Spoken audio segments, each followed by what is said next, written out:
Alright, so by popular demand, here is one of my guitars. I would say that this is the one that started it all for me, as far as customizing and kind of going for something that I can't afford. Everything you see here is built by me. The case is not, obviously, it's musicians' gear, but more about the guitar for a minute. Um, this started out life just like the real Lenny as a three-tone sunburst kind of 1964 model. I believe the real Lenny was a 1965. But I stripped the finish, left a little bit over here, just like the original, a little darker right there. And I've gone through, and I built this guitar in 2009, and I must have went through every single picture of Lenny, the real Lenny, on the internet. And frankly, I was a little, I was not disappointed is not the right word, but there was a lot of discrepancies and a lot of that extra mile that the Fender Custom Shop didn't take. Just for example, like the wear pattern on the back, there's a pretty solid kind of wear mark right there. Little things on the back of the neck that I thought were details that were important, at least important to me. You know, that guitar was going for $17,000 at Guitar Center, and I can't afford that.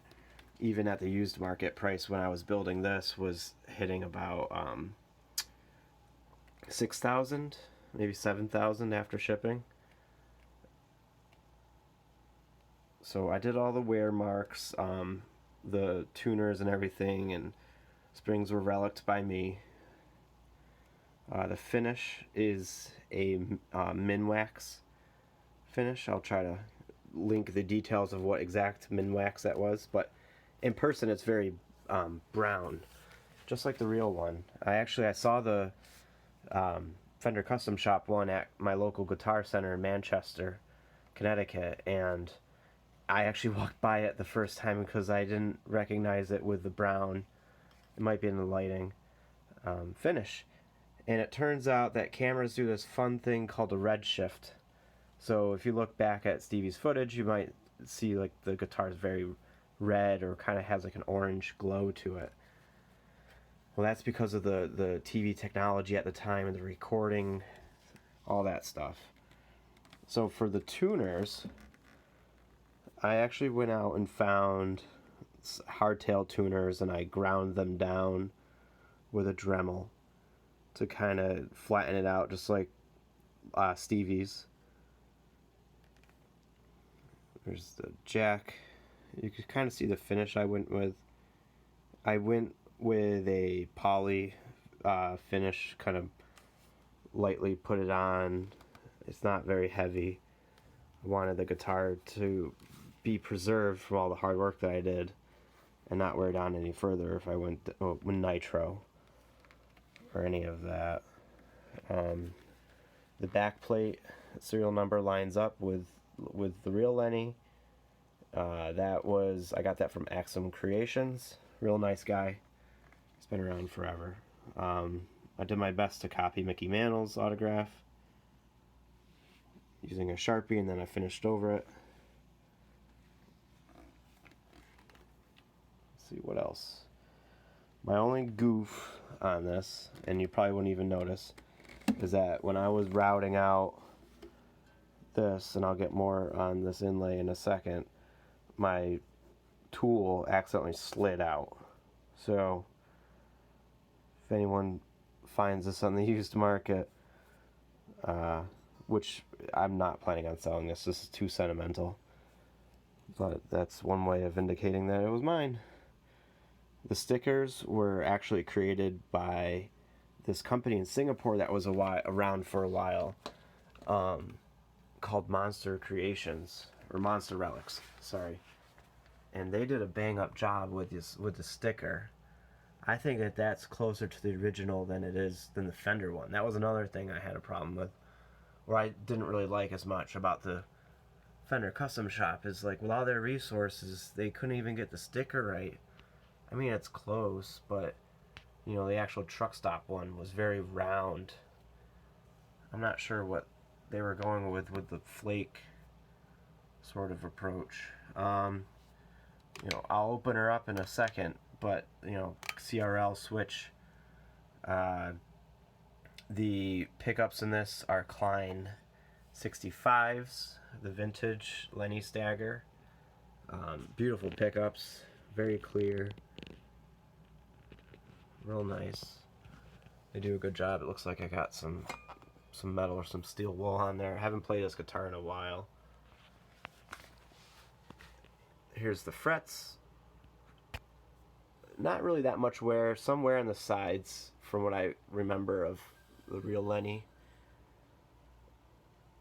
You know, obviously I need to clean this up a little bit more, but the neck is 43 millimeters at the top, which is my personal preference. It's a USA Custom Guitars out of, I believe, Jersey neck. Again, I made this back in 2009. All vintage, correct. You know, as close as I could tell from the real Lenny. Let's see if I can turn this around. Oh, right, the strap button.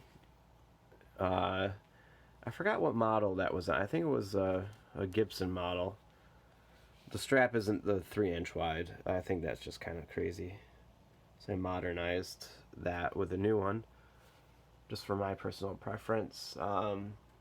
Burned the headstock just like Stevie did, but I didn't use cigarettes. Pretty sure I used a soldering iron back in the day. Period correct logo.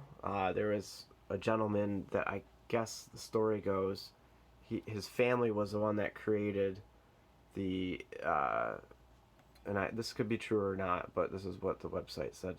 I think it was bigdecal.com or something. That his family owned the machine that would produce these for Fender, and he found that machine or something along those lines and started producing the original logos again. So I was able to snag one up before I'm pretty sure Fender came after him. So I put that on there. Let's see, I believe the tuners are the No tuners, and this is synthetic. This is an actual brake. What I did was I gouged it out and then put some synthetic dirt in there to mimic some age. Here's the tuners. They perform well. They're greased up and everything, so visually they look like they're aged beyond repair, but they work just fine. The neck is very, very fast on this one. I sanded it down just very lightly, and then I think I used some steel wool. The body, since I sanded it from the original 3-tone Sunburst, it's a little bit more rounded, a little softer. You can see like the corners don't meet up perfectly because of how I sanded it. And it was kind of like a rough sand. You might notice that there's some gouges here, but I noticed that on the original real Lenny as well. So I thought I'd keep them and not go too perfect, because the original wasn't too perfect. Let's see, what else? Okay, so moving on to this. I had a hard time figuring out what the heck this material was, what color. This is obviously a sticker right now. I'm about 90% done with this project, 99% done. This is an area that I want to perfect, but in my search to find out what was going on, or what that inlay was, I went out and actually bought, this is a 1910 mandolin, and there's the inlay. And then to get the right size, I actually took a Photoshop. I measured the width of this, which is known, and then through Photoshop magic, I was able, in forensics, I was able to get the exact dimensions of what this is. So here is a 1910 mandolin inlay. Let's see. I think Angelo. Let's see if I can get in there.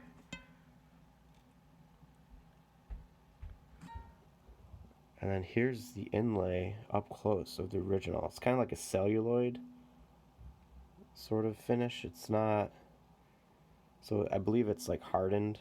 I don't even know like how back in the day they would scroll saw this. It's amazing.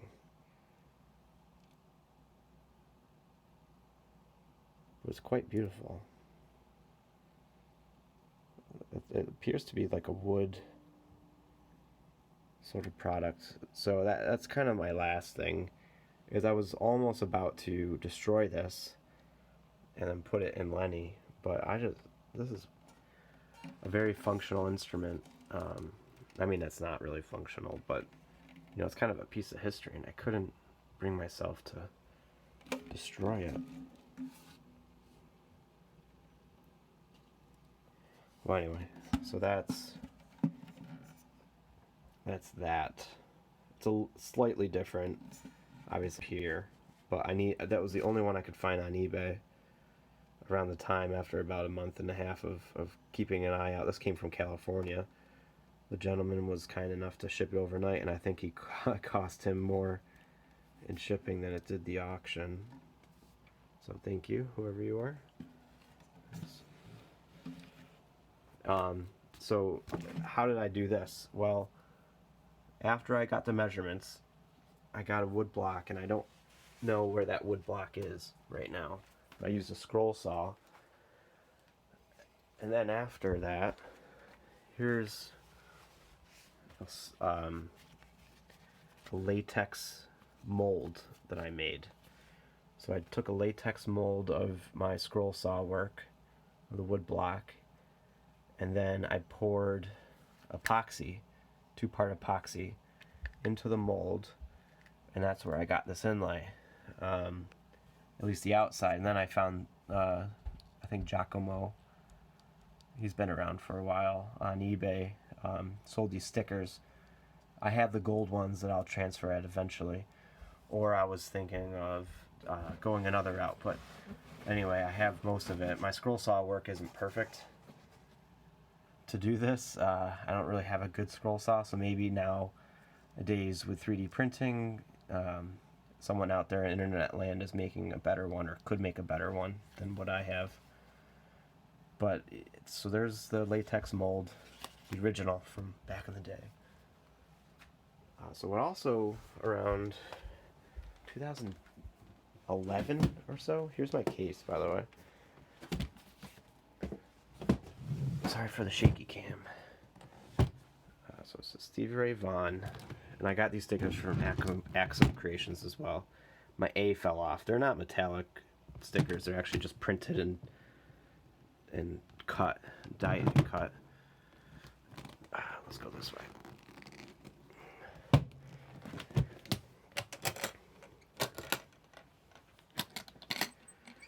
Here's some more relics of my past. It's a second body, so I have this one pretty much ready to go.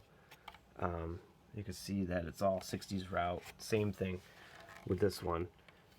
I plan on selling this one if I can, so if anyone out in internet land is interested, let me know. It's the exact same stain. I actually did these at the same time, so that's ready to go. The inlay, so I have this inlay that I made ready to go. If you don't mind putting a sticker, you know, we can make a deal right now.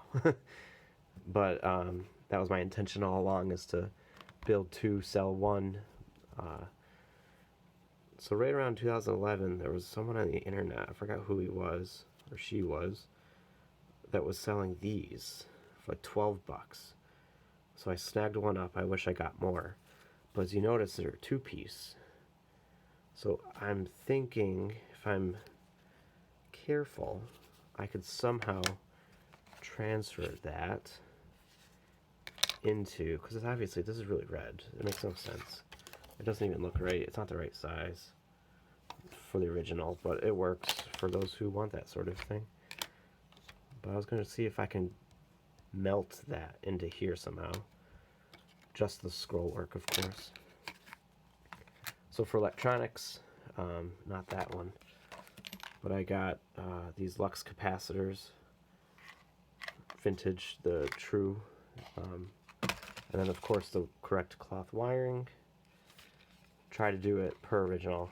I just love the original so much. I think it's really cool, and I want to pay tribute the best way. So I'm just kind of gonna stop recording now and take a quick demo, and then open her up so you can see the inside.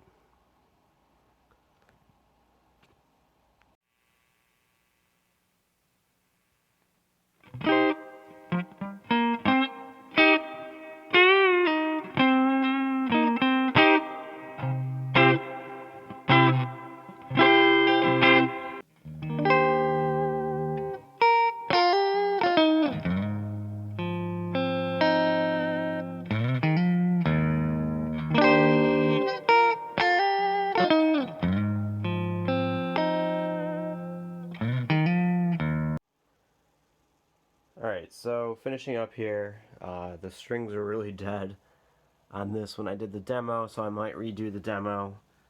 So if that E string sounded a little off to you. One thing I totally forgot is, as I open this up, so here's the body. It looks kind of naturally aged, actually, from the aluminum pickguard, because again, I was going for a straight 65 on this. Is that I forgot I went with this company called Illusion Pickups, and I don't recall seeing them lately, but I have to look them up again. These are obviously their 1965 reproduction. I don't think I knew of Klein, or maybe Klein was out of my price range at the time. I'm sure they make good pickups, but these are Illusions. I can't really recall why I went with these guys, but you know, nevertheless, they're reproductions, so they got to be good. CRL switch, just like the old days. It looks like my phone is overheating, therefore it's skipping, so I'll try to go slower. CTS pots, just like the good old days. And there is the cap that I used on this one per 1965. So, does it have the 1965 vibes? As far as I could tell, I don't really have a one to compare it to right now, but I'm pretty sure it's close. Let's get the specs on these. 5.52 in the middle, 5.97 on the neck, a little hotter in the bridge with that 6.08K.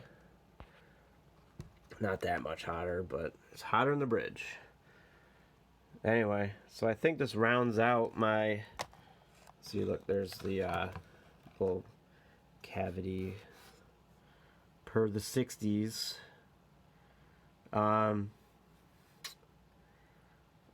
Did I... Oh, right. So, this is coming back to me. It's been a while. The middle bridge, or the middle pickup location was routed out for a humbucker on the original. So I believe that's why I did this sort of hack job, just like the original Lenny, to indicate that, or to kind of mimic that. I'm not sure if I read it or seen pictures online, but you can see like either some extra stain that I left over, or the burst is still present here. Same thing goes with the other body that I have, my other one that I was planning on selling eventually. But anyway, so this rounds out this episode of what's in Ryan the Tone Geek's guitar stash. This is mine. I love it. It needs to be badly set up. I haven't played it in a while. I've been working on other things if you follow my social media accounts, and building amps and whatever. But yeah, this thing plays awesome. Sounds good. So, alright, one last thing is, you might notice that this tone pot and this tone pot are mounted weird and backwards. That's intentional. I can't remember if I found a picture of how the orientation of this, or I just kind of used my artistic license. But I'm pretty sure, just from reading all the descriptions of the Fender recreation and about, quote, haphazardly wiring in this backwards, it makes sense because I was playing with the tone knobs and such before with the demo, and I had to kind of figure out what was going on there. But anyway, yeah, so that's intentional, that this is reversed. It's the way the real Lenny is. Aluminum pickguard shield. Yeah, alright, fine. I'll let you go. Bye.